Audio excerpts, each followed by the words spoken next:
Bonsoir. Eh bien, quatrième lancement d'Ariane 5 en 2012. Et ce soir, deux satellites de télécommunication pour deux clients, somme toute, assez différents et en même temps assez proches. Assez différents parce que d'un côté, nous avons Intelsat et ce sera ce soir le 53e satellite que nous lançons pour Intelsat.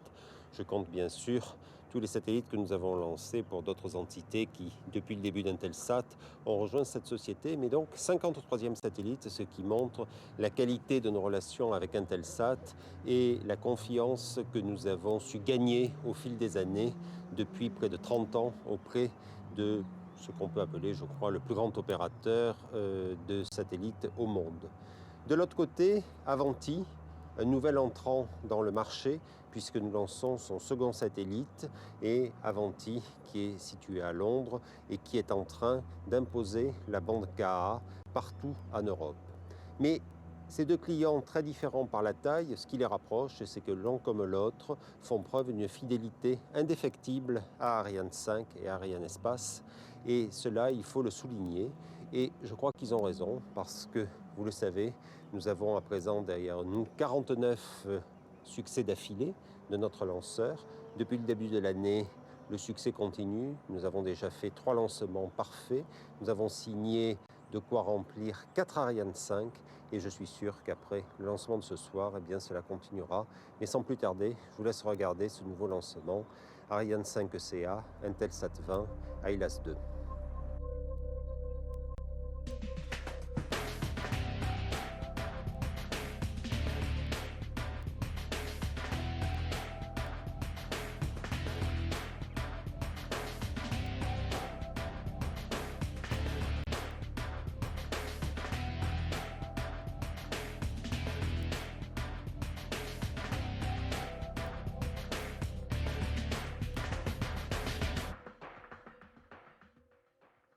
Bonjour ou bonsoir, où que vous soyez, en tout cas vous êtes en direct depuis Kourou avec nous et avec Pierre Junière. Et Véronique Gorel. 64e lancement d'Ariane 5 depuis le port spatial de l'Europe et décollage dans un tout petit peu plus de 12 minutes. Donc au programme, une phase propulsée, puis une phase balistique du lanceur qui durera environ 35 minutes. Puis nous aurons la libération de nos 2 passagers. Alors cette retransmission, elle vous permettra de rencontrer les principaux acteurs de ce vol, le vol 208 et le panneau des verts. Eh bien, tous les indicateurs sont au vert. Nous allons dans quelques instants vous présenter le lanceur en images avec ses différents étages. D'abord, eh bien, les 2 boosters, les 2 étages d'accélération à poudre qui encadrent le corps principal. Chacun de ces 2 boosters fait 240 tonnes de propergol solide à l'intérieur. Au milieu des 2 EAP, l'étage principal cryotechnique, EPC, avec ses 25 tonnes d'hydrogène liquide et 150 tonnes d'oxygène liquide. Au-dessus, c'est l'étage supérieur cryo avec son moteur HM7B qui fonctionne lui aussi avec de l'oxygène et de l'hydrogène liquide.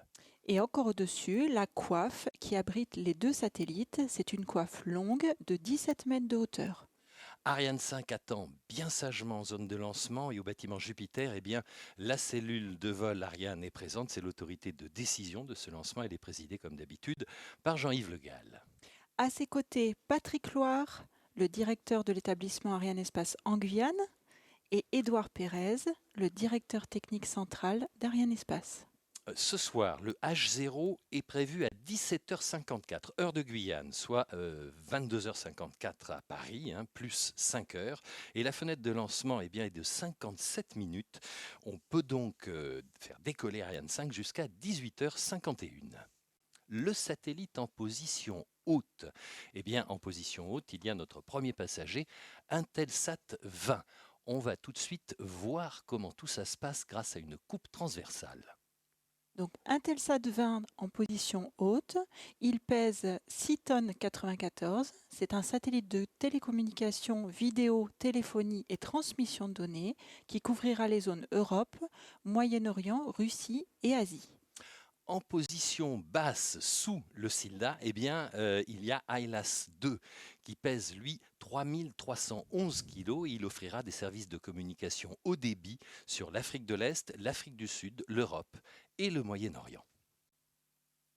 En Alors- salle Jupiter, donc nous avons nos deux chefs de projet Ariane Espace, Béatrice Romero, qui est la chef de projet pour Intelsat 20.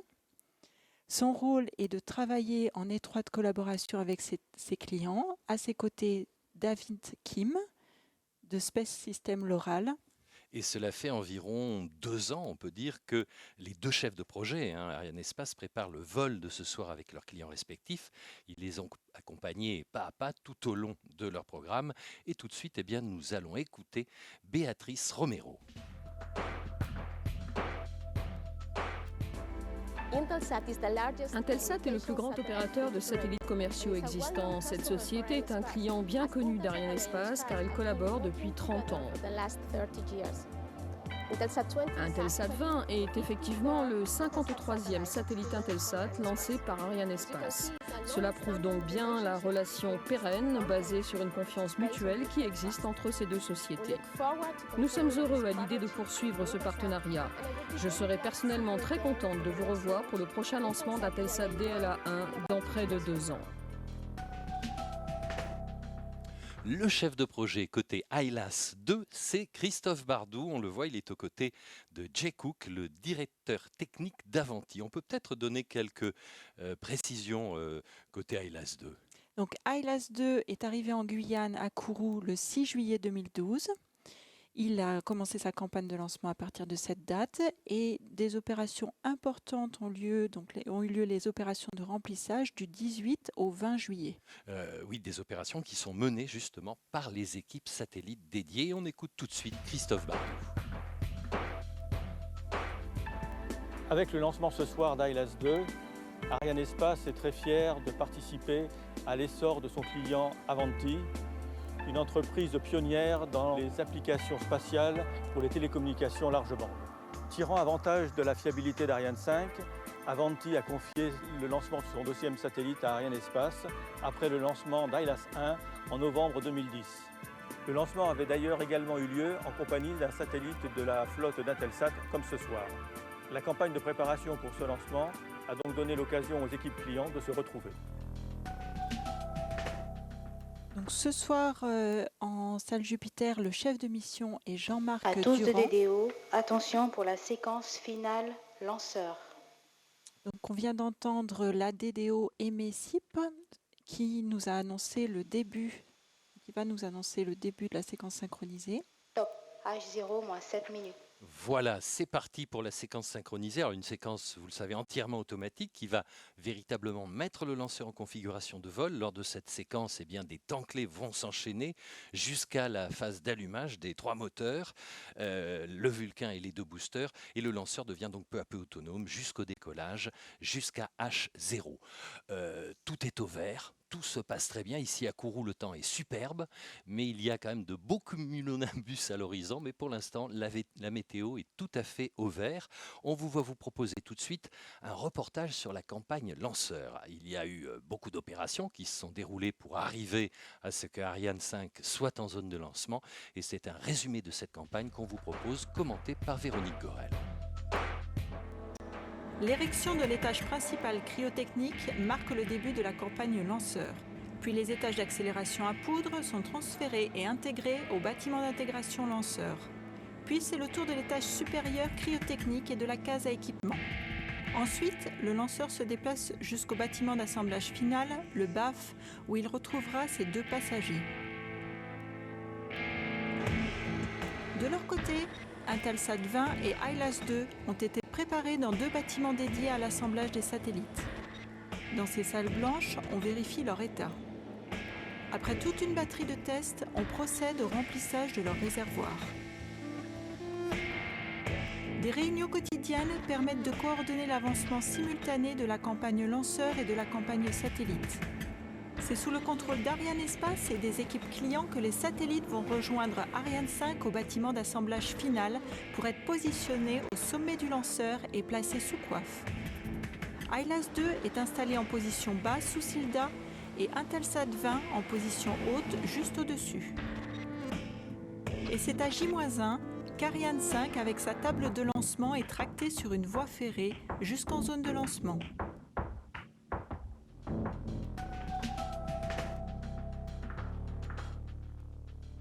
vous parlons depuis le bâtiment Jupiter, à environ 13 km du lanceur. Et on nous retrouve Jean-Luc Froliger, c'est le directeur central des systèmes spatiaux chez Intelsat. Il est entouré du chef de projet Grant Gould de Loral Space Systems et du directeur de mission pour Intelsat 20, c'est Todd Schilb. Donc on peut citer quelques chiffres puisque entre Intelsat et Arianespace s'est établie une très longue et fructueuse collaboration. C'est aujourd'hui le 53e satellite lancé par Arianespace pour le compte d'Intelsat et c'est également la 40e plateforme Loral lancée par Arianespace. Eh bien oui, des chiffres qui parlent d'eux-mêmes. Côté ILAS 2, eh bien, le directeur ou la directrice de mission, c'est Lucy Edge, c'est elle, de la société Avanti. Et le chef de projet, il s'appelle Michael McGuffin d'Orbital. À quelques kilomètres du bâtiment Jupiter, nous avons le CDL, donc centre de lancement, qui abrite 200 opérateurs. Ceux-ci effectuent les opérations de la séquence synchronisée sous la responsabilité du COEL, qui ce soir est Jean-Pierre Barlet. C'est un bâtiment blindé puisqu'il est très proche du lanceur à moins de 3 km. On va rentrer en image, voilà c'est fait, dans le CDL, avec 3 équipes d'ingénieurs. La première, elle travaille sous l'autorité du COEL. On vous l'a dit, c'est Jean-Pierre Barlet. La deuxième équipe est dirigée par le CEPAP, chef de projet Ariane Production, qui ce soir est Marc Roy. Leur mission est de garantir la conformité et l'aptitude au vol du lanceur Ariane 5. Et la troisième équipe, elle est placée sous l'autorité de Christophe Bénard, responsable de la qualité du lanceur en production. Alors, il faut tout de suite le préciser, il y a un record à la clé, ce soir, record de performance demandé au lanceur Ariane 5. 10 tonnes et 182 kilos. Alors c'est un chiffre qui représente à la fois la masse des 2 satellites et puis toutes les structures porteuses embarquées. Voilà, la masse des satellites eux-mêmes est 9 tonnes 405 kilos. On peut dire que c'est la plus grosse charge utile emportée par une Ariane 5 sur une orbite GTO, un record. Eh bien, il y a un record à la clé pour ce soir. Le panneau des verts, vous le voyez, tous les paramètres sont bons. Base de lancement, sauvegarde, météo, réseau des stations de contrôle, ensemble de lancement et puis bien sûr lanceur et satellite. On va évoquer tout de suite le rôle des bras cryotechniques qui relient le lanceur au mât ombilical. Ces bras, eh bien, ils portent les flexibles qui acheminent les ergols cryogéniques, hydrogène et oxygène liquide, dans l'étage supérieur. On le voit bien hein, là sur ces images, la barre horizontale en jaune orangé, on va dire. Voilà, ces bras cryotechniques supportent les flexibles. On a maintenant un gros plan de ce qu'on appelle la plaque à clapper, c'est-à-dire l'interface entre ces flexibles et le lanceur lui-même. Du côté gauche, on voit la plaque à clapper hydrogène liquide et que du côté droit, oxygène liquide. Donc, on va remplir le lanceur jusqu'à H0 moins 6 minutes 30, puis à H0 moins 5 secondes, les bras cryotechniques vont se rétracter et on pourra le voir sur nos caméras. Oui, tout à fait. C'est le signe que le décollage se rapproche. Bientôt H0. Il faut savoir qu'à H0, le moteur Vulcain s'allume, mais c'est à plus 7 secondes avec l'allumage des EAP que le décollage intervient attention réellement. Pour moins 1 minute. On en profite pour dire bonjour à la Guyane qui nous écoute, Kourou, Cayenne et Sinamari. Et puis on écoute le... Top. H0 moins 1 minute. Voilà, c'est parti. Bonsoir aussi à Astrium, Héraclès en Gironde, la SNECMA à Vernon, le CNES à Paris et bien sûr Arianespace à Évry. Saluons également nos clients, Intelsat à Washington aux États-Unis, MultiChoice en Afrique du Sud et Avanti à Londres. Bonsoir aussi au Planétarium de la Coupole Saint-Omer avec Michel Chevalet. Nous saluons également Geneviève Fiorasso, la ministre de l'Enseignement supérieur et de la Recherche qui nous suit en direct. Et puis tous les internautes au travers du monde qui nous écoutent. Nous vous laissons tranquillement profiter du spectacle. Nous revenons dans quelques instants.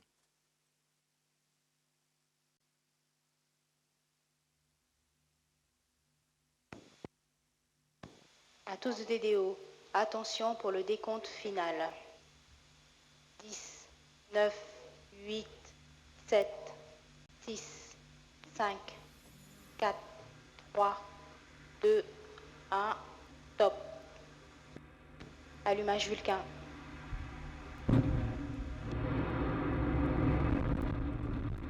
Allumage EAP, décollage.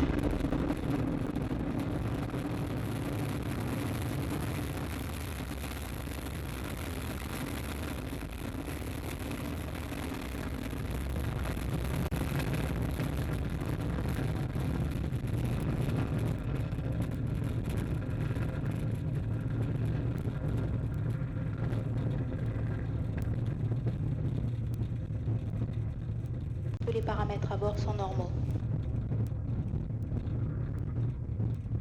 Alors vraiment de superbes images en ce début de vol. Le ciel est tout bleu, hein, la Kourou, on voit tout, absolument tout. On voit la traînée lumineuse, tous les gaz éjectés, la fumée. Et puis Ariane qui continue sa route. On se rapproche d'elle grâce à une caméra qui va la chercher en zoom. Il faut dire que ça va très très vite, hein. On dépasse la vitesse du son Mach 1 en 40 secondes. C'est déjà fait en 1 minute. On a déjà dépassé les 10 km d'altitude. En 2 minutes, le lanceur sera à plus de 50 km et en 3 minutes, il aura atteint les 100 km. 100 km, c'est la limite entre l'atmosphère et le vide spatial. On entend là, hein, Véronique, Ouais. vous l'entendez, le bruit qui se rapproche à Jupiter et Les qui paramètres commence à à nous bord sont recouvrir. normaux. L'image est magnifique. Impressionnante, image magnifique, avec les 2 étages à poudre, hein, qui fournissent toute la puissance, 90% de la puissance. C'est grâce au booster. À l'heure actuelle, ces EAP ils sont fabriqués en Guyane française dans les usines de Régulus et d'Europropulsion. Donc ils font 31 mètres de haut et 3 mètres de diamètre. Ils consomment 2 tonnes de poudre par seconde. Donc en 2 minutes, on consomme les 240 tonnes de poudre, puis on les séparera puisqu'ils seront vides et ils ne serviront plus à rien. Et oui, et on quitte notre lanceur un peu à regret. Les images étaient très belles. On en vient à ces images de synthèse qui sont tout à fait fidèles au programme de vol. On l'aperçoit encore, hein, regardez, dans le bleu du ciel. Et dans quelques instants, eh bien, on va séparer les 2 boosters puisqu'ils auront rempli leur mission. Et on va sans doute arriver à le voir à l'œil nu. On va voir des petits points lumineux qui s'éloignent. Voilà, il me semble. On va attendre la confirmation. Séparation des étages, C'est accélération. des à images poudre. magnifiques. C'est très très rare de les voir aussi bien retomber. Ah oui, on voit très très bien donc nos 2 EAP qui sont écartés du corps principal du lanceur. Ça fait 2 petits points, l'un à gauche, l'un à droite. Et notre lanceur, eh bien, il est au milieu, il continue sa route.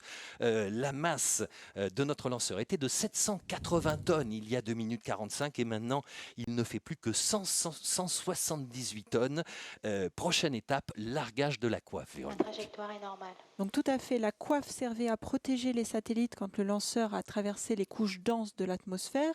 Maintenant qu'on est sorti de l'atmosphère à peu près 100 km d'altitude, on n'a plus besoin de cette coiffe, donc on va la séparer de façon à alléger encore une fois le lanceur. Une coiffe extrêmement légère pour sa surface, alors qu'on voit toujours, hein, les 2 boosters qui retombent. Et dans Séparation quelques de la instants, coiffe. voilà, c'est annoncé 2 tonnes 4 de moins sur le lanceur. Grâce à un cordon pyrotechnique, eh bien, la coiffe se sépare en 2. On le voit très bien sur ces images en caméra embarquée. Alors, à l'heure actuelle, c'est le PC qui pousse. Il va pousser pendant encore à peu près 5 minutes, donc l'étage principal cryotechnique qui emporte 150 tonnes d'oxygène liquide à moins propulsion est 160 normale. degrés et 25 tonnes d'hydrogène liquide à moins 253 degrés Celsius. Ces ergols, on peut le rappeler, ils sont fabriqués en Guyane française par Air Liquide Spatial Guyane, avec des usines qui se situent à proximité de l'ensemble de lancement. Ils sont transférés dans d'énormes réservoirs cryo, hein, qui sont tractés jusqu'au pied du lanceur en zone de lancement. Très très belles images en Les 3D paramètres à bord sont avec normaux. notre premier passager qui est à la proue d'Ariane 5. Mais c'est l'heure d'aller voir du côté des actualités.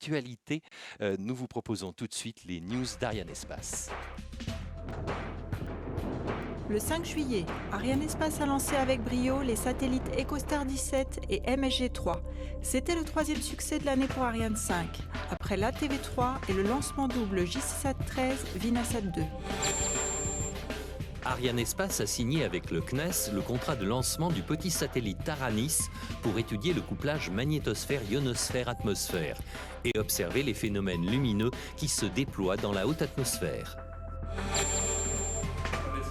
Le 10 juillet, Eutelsat et Ariane Espace ont signé leur 28e contrat commun. Geneviève Fioraso, ministre de l'Enseignement supérieur et de la Recherche, a déclaré « La technologie et l'innovation sont des piliers du redressement productif ». Mi-juillet, Ariane Espace était présent aux 39e rencontres internationales du COSPAR à Mysore en Inde. Au programme, un panorama des programmes scientifiques dans les domaines des sciences de l'univers, de la matière, de la Terre et de l'environnement. Le 9 juillet, à Rome, Ariane Espace a organisé la première journée client Vega. Le vol inaugural de février a pleinement qualifié le lanceur et ses installations.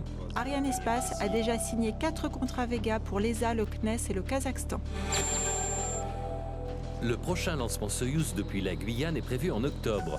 La campagne a démarré avec les contrôles de l'étage supérieur Frégate. Ce troisième lancement Soyouz depuis le CSG mettra en orbite 2 satellites de la constellation Galileo. Puisqu'on parlait de Soyouz dans les news, on peut évoquer l'excellence Il de la reste base moins de 3 minutes de spatiale. propulsion de l'étage principal. Voilà, je me suis arrêté pour écouter la DDO, mais avec sa position à 460 km au-dessus de l'équateur, il faut bien dire que la base spatiale guyanaise est idéale puisqu'on gagne de la performance grâce à la rotation de la Terre, une vitesse additionnelle de près de 460 mètres par seconde pour tous les tirs vers l'Est, justement pour les satellites géostationnaires. Tout à fait. Tout de suite, on va écouter une interview d'une personne qu'on connaît bien ici et qui vient de prendre de nouvelles fonctions.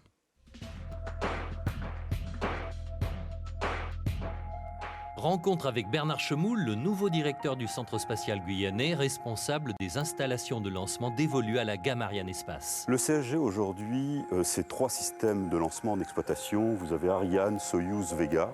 Alors ma mission aujourd'hui sera d'assurer les cadences qui se promettent d'être élevées. Et donc nous devons mettre la base en régime de croisière et toutes nos énergies seront concentrées et orientées pour cet objectif. Bien sûr, nous garderons des objectifs de performance qui sont à la fois la disponibilité, le respect de la sécurité. Nous devons garantir les mêmes sécurités pour les opérations, mais aussi au moment des lancements. Et tout cela dans le respect de l'environnement. Au-delà de ce programme opérationnel, nous aurons aussi à moderniser la base et à la préparer pour le futur et en cherchant à appliquer des systèmes innovants. Les succès enregistrés par Soyouz, Vega et bien sûr Ariane 5 ont montré que depuis presque 40 ans, le CSG a su se développer efficacement, notamment avec ses nombreux partenaires locaux. Notre mission, en tant que partenaire principal de l'économie de la Guyane, c'est aussi de développer et de soutenir le développement économique par des actions ciblées, des actions en formation, des actions de soutien, d'investissement en infrastructure générale. De plus, le port spatial de l'Europe, considéré par beaucoup comme le meilleur site de lancement au monde, a un rôle stratégique primordial. Le CSG, à travers la Guyane, donne un accès indépendant à l'espace à l'Europe. De retour à Jupiter, vous pouvez voir en haut à gauche de votre écran que le lanceur est parfaitement sur la trajectoire prévisionnelle. Donc tout se passe merveilleusement ce début de vol. On l'a vu, acquisition par la station de Natal à l'extrême est du Brésil. On peut tout de suite noter que la cadence de lancement est particulièrement élevée en ce moment puisque le vol 207, le vol précédent d'Ariane 5, il s'est déroulé il y a moins d'un mois, c'était le 5 juillet. Tout à fait. On peut donc en profiter pour saluer le travail et l'engagement des équipes, car bien évidemment, pour effectuer 2 lancements sur le même lanceur en moins de 30 jours, il faut mobiliser toutes les énergies et demander une très grande disponibilité de chacun. La preuve, Véronique, c'est que la campagne suivante, la campagne de vol 209, elle a déjà démarré. C'est une Ariane 5 qui emportera les satellites Astra 2F et GSAT 10. GSAT 10 qui est déjà arrivé en Guyane. Séparation déjà de l'étage principal. Alors là, on perd carrément 14 tonnes. C'est une grosse masse. À l'image de l'étage supérieur. On le voit sur ces images de caméra embarquées. Donc le moteur de l'ESCA vient de s'allumer. Il va fonctionner pendant un peu plus de 16 minutes. Et c'est grâce à lui que le lanceur va atteindre l'orbite de transfert géostationnaire. Notre passager en position haute que l'on voit depuis que la coiffe s'est séparée, c'est Intelsat 20, bien évidemment. Et si vous nous rejoignez, si vous avez raté le décollage, vous avez eu tort. C'était un décollage superbe en plein jour ici à Kourou. Je reviens donc sur Intelsat 20 pour vous dire que dans quelques instants, alors que quand même, on va le dire, voilà, on voit le réseau des stations Galio, Natal, qui suivent notre lanceur, qui n'est jamais perdu de vue. Et je vous le rappelle, ces images en 3D, elles sont complètement conformes au programme de vol. Alors Jean-Luc Froliger, j'y arrive, il va nous présenter le satellite Intelsat 20 et Todd Schilp va évoquer les relations avec les équipes de lancement. Intelsat 20 est le plus puissant de nos satellites, presque 22 kW en début de vie. Équipé de 100 transpondeurs bandes KU et de 24 bandes C, le satellite proposera des services VSAT et de liaison terrestre cellulaire sur 4 continents. Le satellite héberge également la plus grande plateforme DTH d'Afrique. C'est ma 4e campagne de lancement avec Ariane Espace depuis 2008. J'ai donc de très bonnes relations de travail avec les gens d'Ariane Espace et le CSG. C'est la première fois que je travaille avec Béatrice Romero qui a fait un travail remarquable avec Intelsat et Space Systems Loral depuis le démarrage de ce projet en octobre 2010. La campagne Intelsat a été très efficace et très performante. Nous sommes arrivés ici le 27 juin et n'avons qu'un jour de retard sur le programme. Nous avons bénéficié d'un soutien remarquable de la part d'Astrium, d'Ariane Space, du CSG qui a préparé notre satellite pour ce lancement et pour ses missions futures. J'aimerais remercier nos amis du Centre spatial qui nous ont si bien reçus à Kourou. Merci.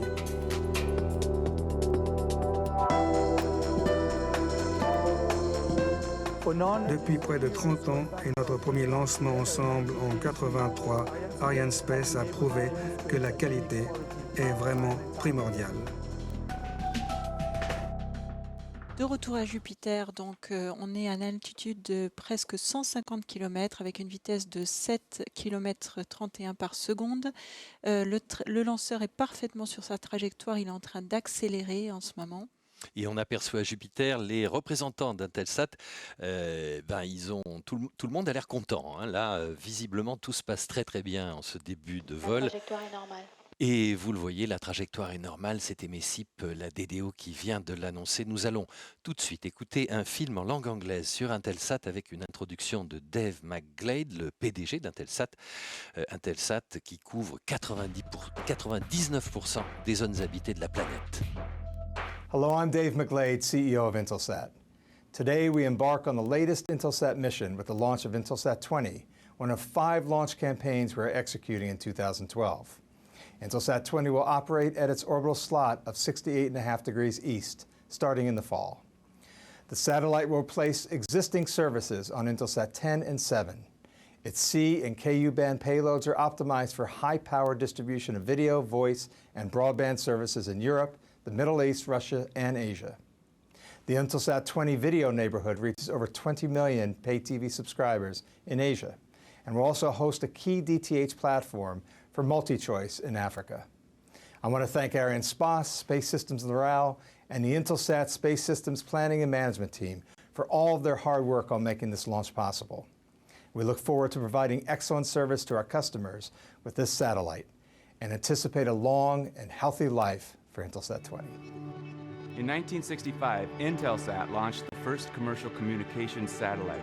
Today, we are the leading provider of fixed satellite services worldwide. Our fleet covers 99% of the world's populated regions. We serve many of the world's leading media and communications companies, multinational corporations, regional data networking customers, and the government sector. Intelsat provides seamless, secure, and easy access to information and entertainment on land and sea. Customers depend on our global network, technical leadership, and commercial innovation to better serve their customers. Intelsat's history is all about innovation. As Intelsat launches future state-of-the-art satellites, we increase our expertise, experience, and capabilities to support the evolving universe of satellite services. Satellite operators look to Intelsat for acquisition, program management, launch, and in-orbit operations. Intelsat offers the most comprehensive distribution network in the world, using the latest integrated service technologies. We're fueling next-generation growth of HDTV, IPTV, direct-to-home distribution, ethnic programming, broadband, and VSAT solutions. Our primary focus is serving customers and delivering innovation to allow your business communications to work with the speed of the future. Contact Intelsat and we'll show you how we can work for you. Intelsat, connecting planet Earth. Voilà, donc pendant le film, le lanceur a été acquis par la station d'Ascension, qui est une petite île au milieu de l'océan Atlantique entre l'Amérique et l'Afrique. Ce soir, réseau de stations au sol standard composé de Galio à Kourou, Natal à l'extrême est du Brésil, Ascension, Libreville au Gabon, ensuite, et ce sera Malindi au Kenya. Ce qui fait que le lanceur n'est jamais perdu de vue et qu'il envoie en permanence des données. Ces données arrivent ici à Kourou, elles sont traitées par l'équipe du contrôle visuel immédiat qui se trouve à la Montagne des Pères. Un film de présentation maintenant de Space Systems Loral, le constructeur du satellite Intelsat 20. Space Systems Loral is the world's foremost provider of commercial satellites, with more capacity on orbit than any other manufacturer. The company designed and built Intelsat 20 for Intelsat, the world's leading provider of satellite services. Intelsat 20 is the 47th spacecraft that SSL has provided to Intelsat, and it will be the most powerful satellite in the Intelsat fleet. Over the years, Intelsat has bought more than 40 satellites from Space Systems Loral. We have been very pleased with the 1300 product line, and today about half of our fleet is made out of Space Systems Loral satellites. It has been 40 years that we work together and we deliver many satellites. Intelsat 20 is one of the most complicated that we have delivered, and it stands as an excellent example of successfully working together, both with the Palo Alto resident team and the Washington team. I'd like to take this opportunity to thank our long-term customer Intelsat for the trust that they have placed in Space Systems Loral for so many years. It's been a pleasure to support the Intelsat business over the years, delivering so many satellites for communications around the world. This program would not have been possible without the hard work and dedication of all the teams involved. I would like to thank Space Systems Loral, Arianespace, and Intelsat for a job well done.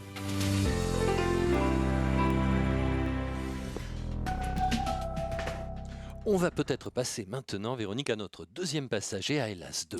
Oui, Hellas 2, donc Les paramètres à bord sont normaux. C'est le second satellite de la société Avanti, puisque le premier s'appelait Hellas 1 et il a été lancé par Ariane 5 en novembre 2010. D'ailleurs, avec un autre Intelsat qui était Intelsat 17. Tout de suite, je vous propose de voir et de retrouver Lucy Edge de la société Avanti. Hellas 2 est un satellite de classe 3 tonnes, porteur d'une charge utile bande Ka pleine d'environ 5 kW. Cette mission, qui doit durer 15 ans, nous permettra de fournir des prestations de communication de données haut débit dans toute l'Europe, ainsi qu'au Moyen-Orient et en Afrique. Ce satellite est basé sur une plateforme Star 2 de Orbital Science Corporation. C'est la première charge utile de cette société à bande Ka pleine. Nous avons 24 faisceaux fixes et un faisceau ponctuel orientable à bord. Les antennes sont fabriquées par MDA au Canada. Hellas 2 utilise la technologie de pointe à bande Ka pour les communications de données haut débit à faible coût et bidirectionnelles. Nos services couvrent des zones qui ne sont pas correctement desservies par les réseaux de télécom terrestres. Hellas 2 soutient un large éventail d'applications comme l'accès Internet haut débit, des réseaux de données d'entreprise haute vitesse, SCADA pour l'industrie, les liaisons terrestres mobiles, la continuité des activités Internet ainsi que les services de sécurité et de défense. Le lancement d'Hellas 2 quadruple la largeur de bande proposée au marché par Avanti.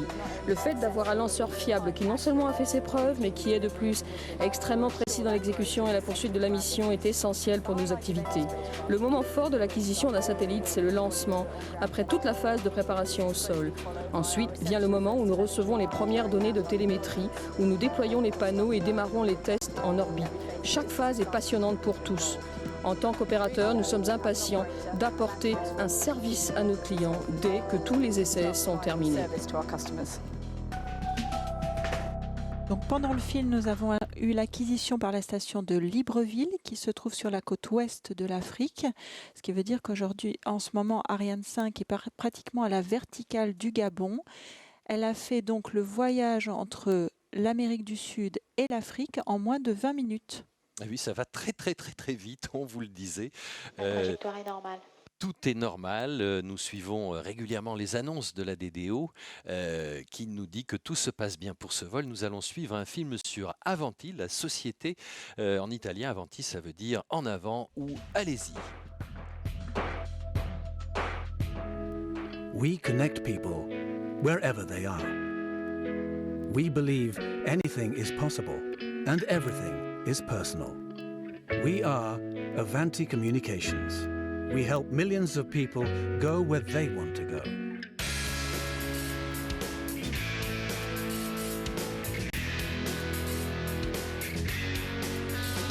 Avanti was the first company outside the Americas to pioneer the new generation of high-frequency Ka-band communications technology. We've invested over $800 million in a fleet of 3 satellites, which covers Europe, the Middle East, and Africa. Avanti operates a cloud technology platform, which means that our service providers can act and behave as though they owned the satellites themselves. A service provider can log on to an Avanti satellite from anywhere in the world and manage the platform flexibly. We also prioritise commercial flexibility. We work very hard to give our customers what they want. We also prioritise resilience. So, for example, Avanti's Gateway Earth stations are dual redundant, which means that we offer the highest quality, the highest uptime service in the market. So a combination of our pioneering move into new technology early, our flexible business model, and our resilience means that we're the company of choice to bring the freedom of communication to new users in Africa and the Middle East. And within those geographies, the 4 application markets are broadly the same. Broadband. We provide broadband products that can be sold to consumers, businesses, or governments. There's an important social impact to HILAS 2. Our services are in great demand across the Middle East and Africa, but the demand and supply statistics are wildly out of balance. For example, in sub-Saharan Africa, there are more than 500 million people who live more than 25 kilometers away from a fibre network. And yet in that region, GDP growth is running at 6%. 7 of the world's top 10 fastest growing economies are to be found in Africa. And so I'm delighted to be doing business on a continent where economic growth is not constrained by recession or sovereign debt problems, but I'm also pleased that we're bringing the freedom of communications to a new generation of public sector, business and consumer users. We firmly believe that Avanti has an early mover advantage in these key markets of Africa and the Middle East. We're so convinced that before the launch of HILAS 2, we've already financed HILAS 3, which will be putting more capacity into West Africa. The launch of HILAS 1 pioneered a new generation of communications in Europe, and today we bring that technology to Africa and the Middle East. With the launch of HILAS 2 today, we can pause to reflect upon a magnificent achievement. But we don't miss a beat in our commitment to deliver the freedom of communications to help our customers go wherever they want to go.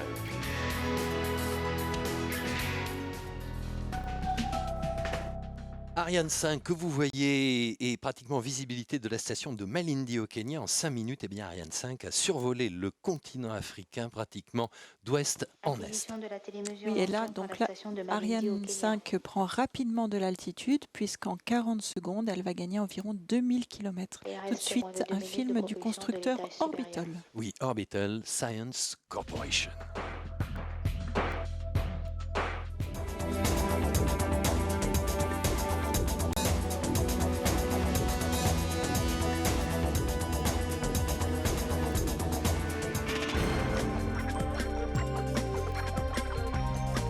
Orbital's Star Geo satellites are the market leader in small geostationary communications satellites. The world's leading satellite operators rely on Star satellites to provide direct-to-home television broadcasting, cable television distribution, mobile communications, broadband, and other communications services. Orbital is also an industry leader in the design and manufacture of smaller satellites for a variety of civil and military missions, including Earth and space science, national security space, technology demonstration, Earth imaging, and deep space exploration.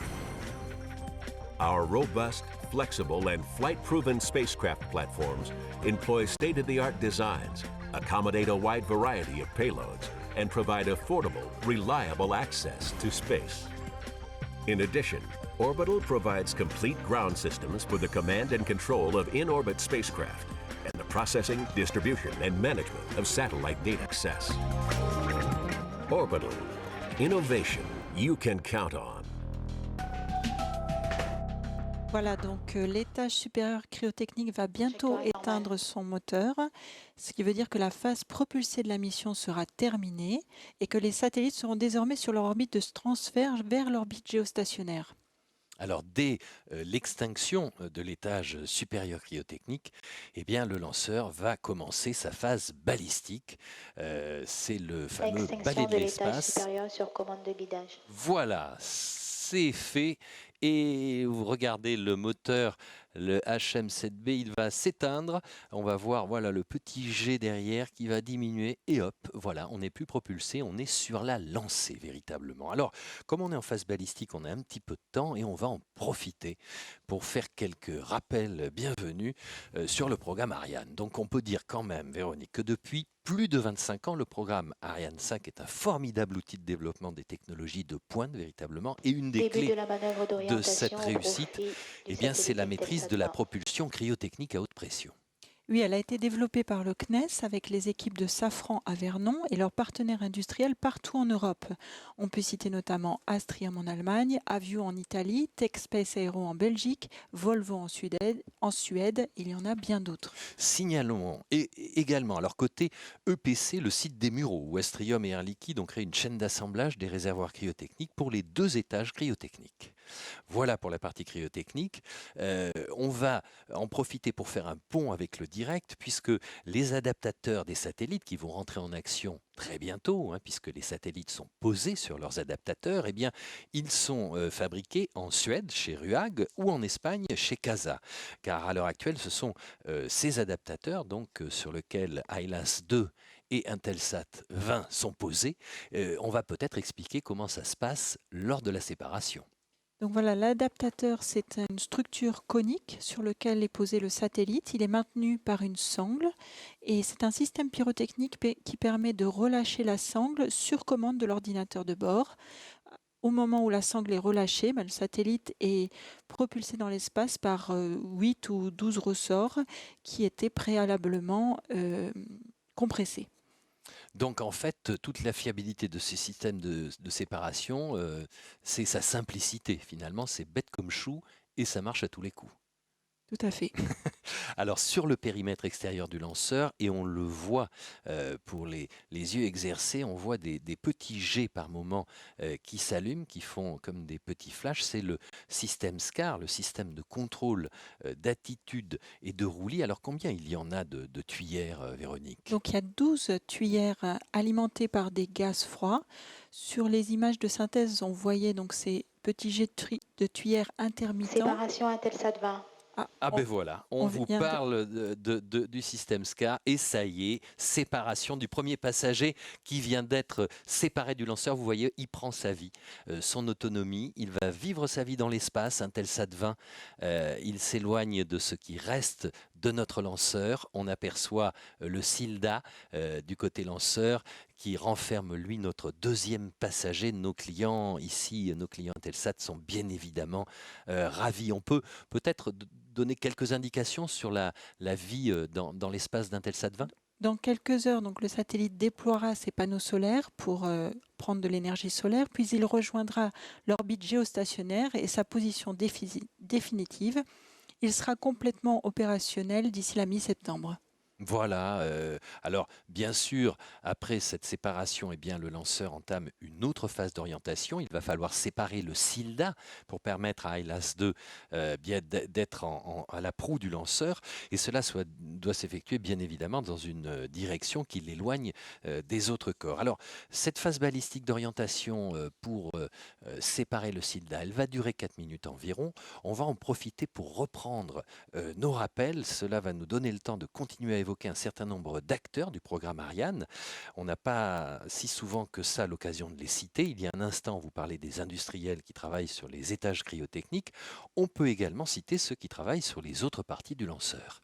Donc pour les EAP, qui sont les étages d'accélération à poudre, on peut citer MT Aerospace en Allemagne et Avio en Italie. Le chargement des EAP s'effectue dans l'usine à propergol solide de Guyane et c'est là aussi qu'on met en place la tuyère composite qui est fabriquée à Bordeaux. Enfin, pour évoquer les coiffes du lanceur Ariane 5, eh bien, elles sont produites par RUAG en Suisse. Et dans ces coiffes, eh bien, on loge aussi bien des petits que des très gros satellites et même le cargo ravitailleur de la Station spatiale internationale, l'ATV. Et puis bien sûr, n'oublions pas la Guyane, puisque les infrastructures de lancement du centre spatial guyanais ont évolué et maintenant on peut accueillir 3 lanceurs en parallèle. Beaucoup d'entreprises travaillent sur ces installations. On peut citer Air Liquide, CGLEC, Clemcy, Telespadio, Vitrocizet, APCO et il y en a encore beaucoup d'autres. Et oui, et pour terminer cette revue sans rentrer dans les détails, nous allons juste citer les bâtiments de préparation des satellites. Ici, au centre spatial guyanais, eh bien, ces bâtiments sont considérés comme les plus modernes du monde et bien sûr, c'est un atout de plus pour Arianespace et pour accueillir ses clients et ses satellites. Alors, on va revenir au direct, au vol 208 d'Ariane 5. Vous le voyez, nous sommes à 30 minutes, bientôt 31 minutes de vol en positif. On peut évoquer quand même un instrument important, c'est qu'il y a un nouvel ordinateur de bord, Véronique. Oui, cette nouvelle version de l'ordinateur de bord est plus rapide et plus performante que l'ancienne. Donc c'est un élément très important puisque c'est lui en particulier qui déroule le programme de vol. Bien sûr, avant d'être mis sur un lanceur, cette version a été complètement qualifiée au sol et comme on peut le voir ce soir, ce nouvel ordinateur a parfaitement fonctionné. Il remplit parfaitement sa mission. Nous sommes toujours dans la phase balistique, ça se passe très très haut au-dessus de nos têtes, alors que Jean-Luc Fournichère, lui, il est tout à fait aux anges, il est ravi. Le lanceur donc s'oriente pour séparer le SILDA qui recouvre notre deuxième passager. Alors le SILDA, c'est un mot un petit peu barbare, j'allais dire, qu'on connaît bien ici, mais c'est l'acronyme de Système de lancement double Ariane. Voilà, le SILDA, et c'est, vous voyez, un magnifique objet en composite de carbone. Il est tout noir et il enferme pour l'instant notre deuxième passager, ALAS-2. On va le séparer par un cordon pyrotechnique, c'est ça ?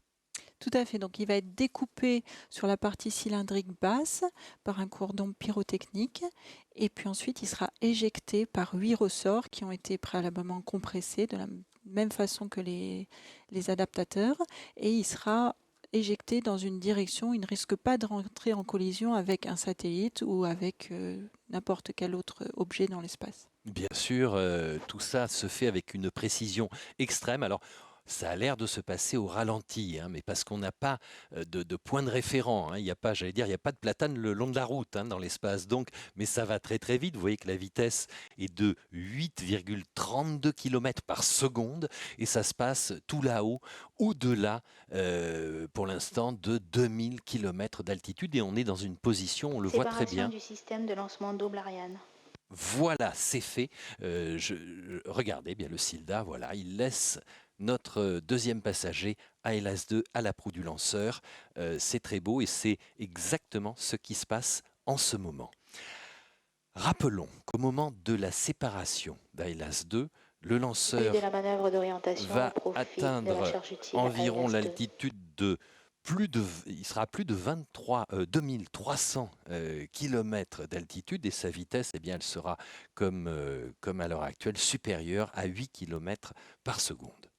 Voilà, le lanceur maintenant rentre dans une phase où il s'oriente de façon à positionner le satellite ALAS tel qu'il le souhaite au moment de sa séparation.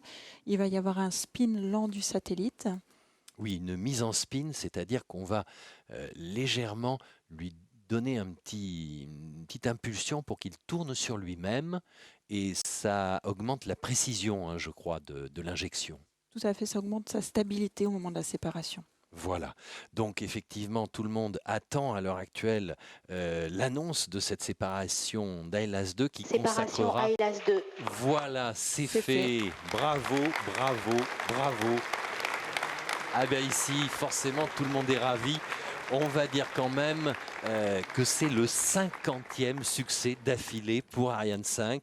Regardez ALAS-2 qui prend sa vie dans l'espace avec la courbe de la Terre qui est illuminée par le soleil. Très très belles images 3D.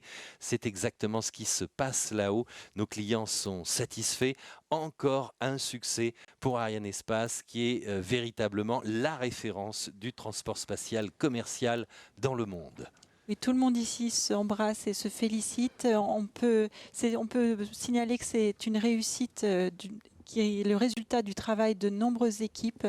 Et merci à tous les opérationnels. Bien évidemment, on associe aux équipes d'Arianespace toutes les équipes de ses partenaires en Guyane, tous les prestataires, tous ceux, hommes et femmes, qui travaillent ici en amont des lancements pour réussir un succès tel que celui de ce soir. Oui, merci aussi à nos clients. Ils ont eu raison de faire confiance à Arianespace. On souligne au passage d'ailleurs que l'ensemble des satellites lancés par Arianespace représente plus de la moitié des satellites commerciaux en activité. Voilà, c'est pour ça qu'Arianespace possède aujourd'hui le plus gros carnet de commandes de l'industrie spatiale. Béatrice Romero fait la bise à tout le monde. Elle est ravie, elle est heureuse. Donc le carnet de commandes d'Arianespace suffit pour garantir plus de 3 années d'activité, c'est-à-dire 20 lancements d'Ariane 5, 32 satellites GTO en lancement double et 4 satellites en lancement simple. On peut ajouter à cela 15 lancements Soyuz et 3 lancements Vega qui sont déjà signés pour Arianespace. Eh bien oui, les chiffres sont là, les chiffres parlent d'eux-mêmes. Dans quelques instants, nous allons regarder, c'était le décollage tout à l'heure.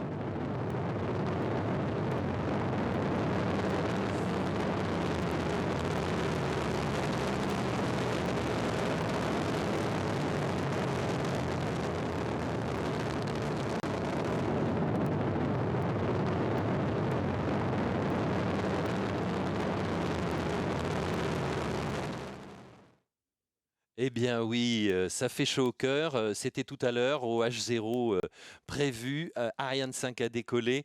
Et si on veut faire un récapitulatif, eh bien en moins de 10 ans, donc 50 lanceurs Ariane 5 ont lancé avec succès et consécutivement 90 charges utiles principales, 10 charges utiles auxiliaires, soit une masse totale satellisée de près de 400 tonnes. Véritablement, ici à Jupiter, ça fait chaud au cœur et tout le monde est ravi. Dans quelques instants, eh bien, nous allons assister aux déclarations officielles, comme d'habitude. Il y aura d'abord Jean-Yves Le Gall, ensuite les représentants de nos clients. Tout de suite, les déclarations officielles, je pense que Jean-Yves Le Gall est là.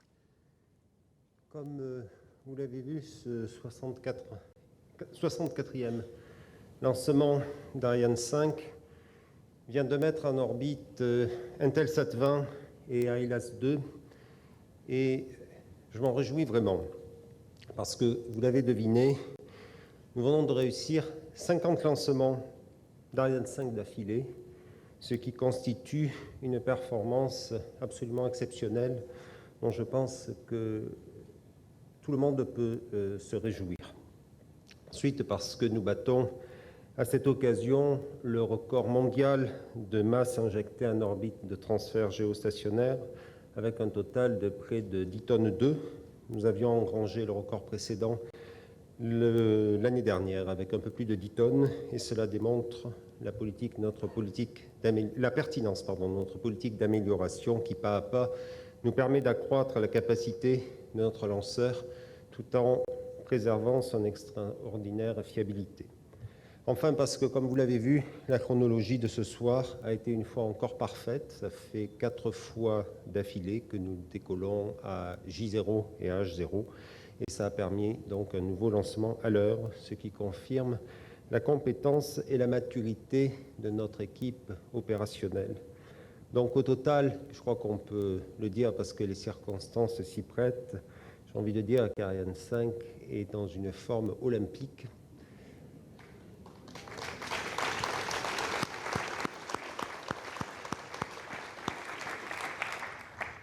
Je vous laisserai apprécier s'il faut donner à ce lanceur la médaille de bronze, d'argent ou d'une autre couleur. Je suis sûr que vous avez une idée.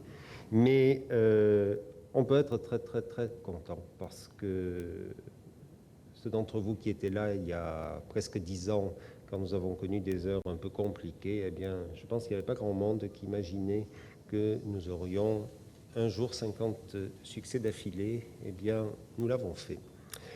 Donc, je souhaite remercier d'abord très chaleureusement nos clients, Intelsat et Avanti, qui par leur confiance nous ont donné l'opportunité de concrétiser cette triple réussite, ainsi que vous tous qui êtes venus ici assister à ce lancement au Centre spatial guyanais. Donc d'abord Intelsat 20, c'est avec un plaisir très grand que je me tourne vers nos amis d'Intelsat qui ce soir nous ont fait confiance pour la 53e fois. En fait, plus d'une charge utile sur 6 lancées par des lanceurs Ariane depuis le début, l'a été pour Intelsat, et je crois que cela prouve mieux que n'importe quel discours la qualité et l'intensité de notre relation. Et avec un satellite aussi puissant qu'Intelsat 20, construit par Space Systems Loral, nous sommes certains qu'Intelsat saura répondre à la demande croissante de ses clients, en particulier sur le continent africain. Donc, je veux saluer très chaleureusement mon ami Dave Maglad, qui nous regarde depuis Washington, et Jean-Luc Froliger, qui parlera un peu plus tard, qui est présent ici ce soir, et je les remercie pour leur fidélité. AILAS 2, à présent, donc Avanti a brillamment débuté son histoire en 2010 avec le lancement de son premier satellite AILAS 1, déjà par Ariane 5. Et à n'en pas douter, cela vous a plu, David, puisque vous nous avez aussi confié votre second satellite, construit cette fois-ci par Orbital. Nous sommes donc très fiers d'avoir été choisis par Avanti pour contribuer au développement de la transmission de données à très haut débit. Donc, une fois encore, merci à Avanti et à David Williams pour cette confiance ainsi renouvelée.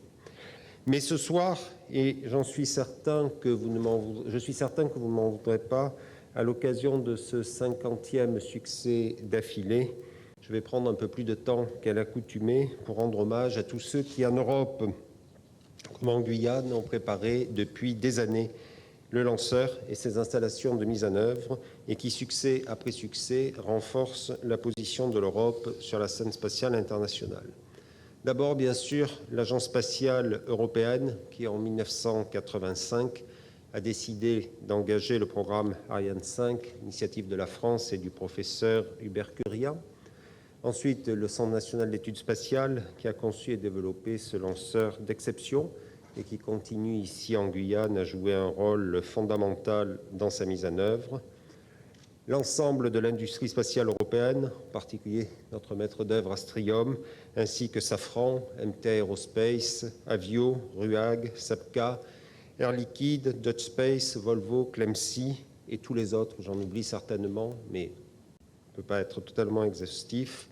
Et bien sûr aussi les équipes d'Arianespace qui ont encore démontré leur engagement et leur excellence qui font notre réputation sur la scène internationale depuis plus de 30 ans. Et donc, à l'évidence, c'est grâce à vous tous, en Europe comme en Guyane, Ariane 5 est une affaire qui marche bien et qui marchera encore longtemps. Après ce lancement, et grâce à tous les contrats que nous avons signés depuis le début de l'année, nous avons en effet incarné pas moins de 19 lancements fermes d'Ariane 5, ce qui nous garantit plus de 3 ans d'activité. Alors merci et bravo à tous, et je crois qu'on peut tous les applaudir.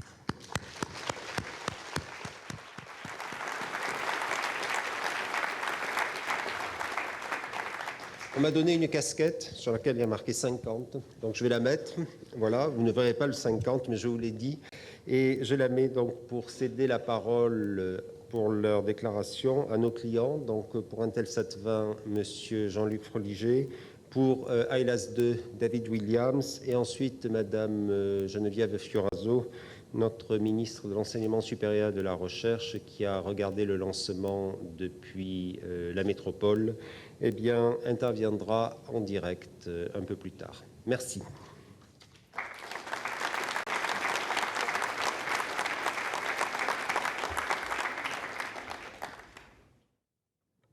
Thank you, Jean-Yves, and congratulations. Merci Jean-Yves et je vous remercie Arianespace. Eh bien donc, le lancement d'un Intelsat 20, eh bien donc, autre succès, autre réussite, 53e satellite lancé par Arianespace, plus que les autres. Intelsat a une flotte améliorée avec 5 lancements de satellites planifiés cette année. C'est notre 3e lancement. On a encore 2 lancements planifiés avant la fin du mois. Intelsat 20 eh bien, est en fait le satellite le plus puissant aujourd'hui. Ne remplace pas un satellite, mais remplace 2 satellites, donc Intelsat 7 et Intelsat 10. Par conséquent, ce qui va se passer maintenant, eh bien, dès qu'on a terminé la mise en orbite et la vérification du satellite, eh bien, cette île sera positionnée à 68,5 degrés est pour couvrir l'Europe, l'Asie, le Moyen-Orient, la Russie et l'Afrique. Équipé avec 64 bandes et une C-bande de répéteurs, le satellite va donner des services de liaison terrestre, également des services DTH pour les vidéos en Asie, enfin et surtout, nous avons la plus grande plateforme pour l'Afrique, pour nos clients multi-choice. Il faut un effort de l'équipe pour concevoir, construire et tester, lancer et faire fonctionner un satellite. Depuis 30 ans, l'équipe de Space System Loral, Ariane Espace et Intelsat a collaboré et a prouvé qu'ils sont parmi les meilleurs pour créer une valeur pour le client, pour Intelsat et ses clients. J'aimerais donc remercier l'équipe qui a participé pour la réussite d'aujourd'hui et pour les 30 ans qui viennent s'écouler pour l'équipe à Évry, à Kourou, à Palo Alto, à Washington DC. Eh bien, je vous remercie du fond du cœur. Je suis impatient de revenir ici à Kourou pour le lancement du prochain satellite, ILS-1, deux satellites construits par Space System Loral DLA-1. Et voici sur Ariane 5. Merci beaucoup.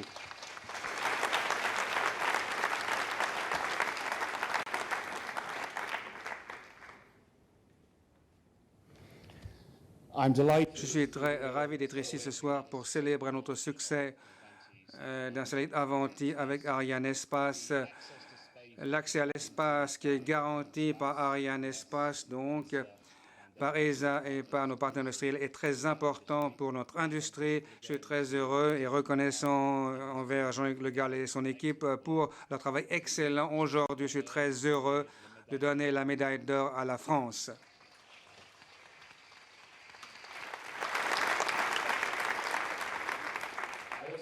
J'aimerais féliciter les gens qui ont travaillé pour amener cette compliquée au lancement avec un bon budget.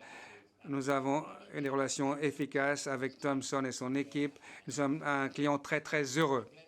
Nous sommes bénis du soutien d'investisseurs à long terme et le lancement de satellite aujourd'hui est un catalyseur important dans le processus pour soutenir les investisseurs également. Nous avons tiré parti du soutien du gouvernement du Royaume-Uni, de la politique industrielle. L'agence britannique a été très judicieuse. Nous sommes très reconnaissants de leur soutien et je suis très engagé personnellement à contribuer au renforcement de l'industrie britannique. L'équipe britannique a réussi aujourd'hui, comme dans les Jeux olympiques d'ailleurs. Et j'aimerais également remercier l'équipe Avanti. Je suis très fier que la culture d'entrepreneuriat est très importante ici, malgré notre échelle qui grandit. Et je suis intrigué par la qualité et la vitesse du travail de l'équipe. Avanti est l'opérateur en bande KU avec une couverture en Europe, au Moyen-Orient. Nous donnons des services de données à haute vitesse aux gouvernements, aux entreprises et aux consommateurs. Nous mettons l'accent sur la résilience et sur la confiance pour donner et répondre aux spécifications les plus importantes. Le lancement d'ILS-1 a lancé une nouvelle génération de communication pour l'Europe et aujourd'hui, eh bien, nous avons fait un bond en avant vers l'Afrique et le Moyen-Orient. On peut, dirais-je, réfléchir aux réalisations d'ingénierie, mais nous voulons connecter les gens là où ils sont. C'est ça l'important. On va aider des millions de gens à aller où ils veulent aller. Merci.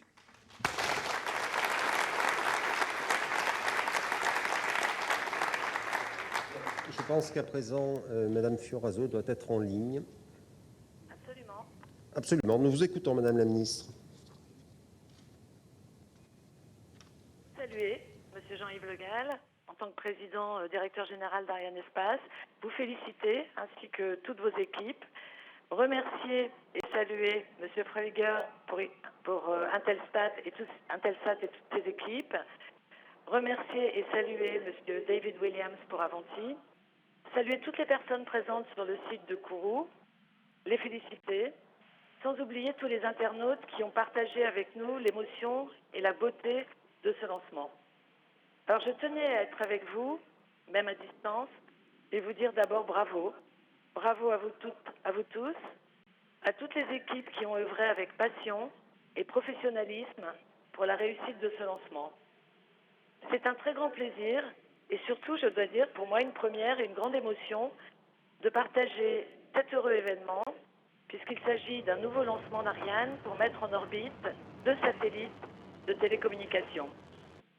En tant que ministre de l'Enseignement supérieur et de la Recherche, en charge de l'espace, je veux souligner par ma téléprésence l'importance que j'accorde à la filière spatiale française et européenne. Cette filière européenne des lanceurs est en effet un vrai succès. C'est le 208e lancement d'Ariane, une très belle aventure, un très beau succès pour l'Europe et la France. Ce sera le 64e lancement d'une Ariane 5 et son 4e lancement de l'année. Mais aujourd'hui, c'est un jour spécial, comme vous l'avez dit, puisque nous fêtons son 50e succès consécutif depuis 2003. Alors ce lancement a permis de placer sur orbite de transfert géostationnaire 2 satellites de télécommunications. Intelsat 20 pour l'opérateur international de satellites Intelsat et ILAS-2 pour l'opérateur européen Avanti. Je remercie ces 2 opérateurs d'avoir fait confiance à Arianespace. Ils ont eu raison. Ce succès témoigne de la volonté européenne de disposer d'un accès indépendant à l'espace. Il repose sur l'action de 3 acteurs clés, l'ESA, le CNES et Arianespace. Le Centre spatial guyanais, c'est le port spatial de l'Europe. Depuis plus de 30 ans, le Centre spatial guyanais constitue un ensemble complexe de moyens dont la coordination permet la réalisation des lancements. Je veux saluer la compétence des équipes sur place et les assurer de ma volonté de préserver la dynamique technologique et économique générée par cette station pour la Guyane, pour la France, pour l'Europe. Je veux aussi saluer Arianespace, qui est depuis plusieurs années le numéro 1 mondial de l'industrie du lancement des satellites, avec plus de 50% des parts de marché mondiaux. Alors l'espace est une priorité pour notre pays. La France et l'espace, c'est une belle aventure scientifique, technologique et industrielle. L'État a impulsé et soutenu la filière spatiale française et a créé les conditions de son rayonnement à l'échelle européenne et mondiale. L'un de mes illustres prédécesseurs, sûrement le plus illustre ministre de la Recherche, de la Vie générale, mon modèle, mon étoile en quelque sorte, le professeur Hubert Curien, a beaucoup contribué à ce rayonnement. C'est dans cette continuité d'un État stratège et visionnaire que j'inscrirai mon soutien à une politique spatiale ambitieuse pour notre pays et pour l'Europe. La France et l'Europe peuvent être fiers de ce succès. À la veille de la prochaine conférence ministérielle de l'ESA, vous savez que nous avons à faire un choix important pour l'avenir de la filière des lanceurs européens. Nous devons prendre une décision importante, difficile et complexe, qui doit intégrer la science, la technologie, mais aussi le point de vue des industriels constructeurs et des opérateurs finaux, en évaluant l'impact sur l'emploi, la sécurité, la fiabilité des lancements, mais aussi leurs coûts. Après avoir consulté tous les acteurs de la filière, je proposerai au Premier ministre une position en vue de la conférence ministérielle de l'ESA les 20 et 21 novembre prochains. La concertation avec nos homologues européens est quant à elle prévue à la fin du mois de septembre. Mais ce soir, je veux prendre le temps de partager avec vous cet événement et vous dire toute ma reconnaissance et mon admiration pour ce secteur qui fait toujours rêver, qui suscite chez des jeunes les vocations scientifiques que nous devons sans cesse stimuler si nous voulons en France, en Europe, dans les pays développés, rester au premier rang des territoires industriels et technologiques dans le monde. Alors encore une fois, bravo à toutes et à tous, toute ma reconnaissance pour le travail accompli et merci surtout de m'avoir fait vivre un moment aussi intense, une telle émotion. Merci et bonne soirée à toutes et à tous.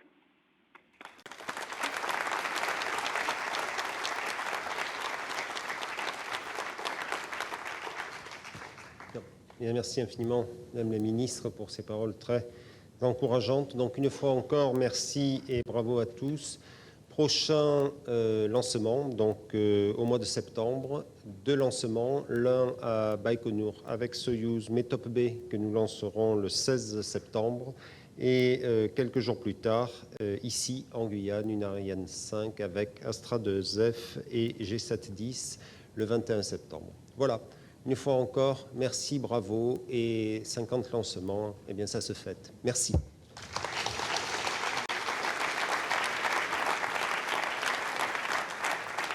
Eh bien oui, ça se fête et c'est normal, Véronique, donc nous irons à la fête quand même.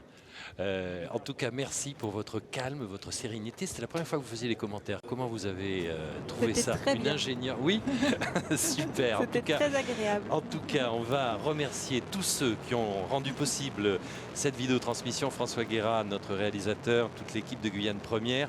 Merci donc à Véronique Gorel qui était avec moi. Merci à Marie-Aline Bourdon qui, comme d'habitude, a supervisé avec brio cette vidéotransmission. On se retrouve très bientôt. Prochain lancement, vous l'avez entendu de la bouche de Jean-Yves Le Gall, ce sera Soyouz 16 septembre et puis ici à Kourou le 21 septembre pour une Ariane 5. On se quitte avec ces magnifiques images d'Ariane 5 qui a vraiment allumé le bonheur de son 50e succès d'affilée dans un ciel bleu azur. Merci, à très bientôt. Au revoir Véronique.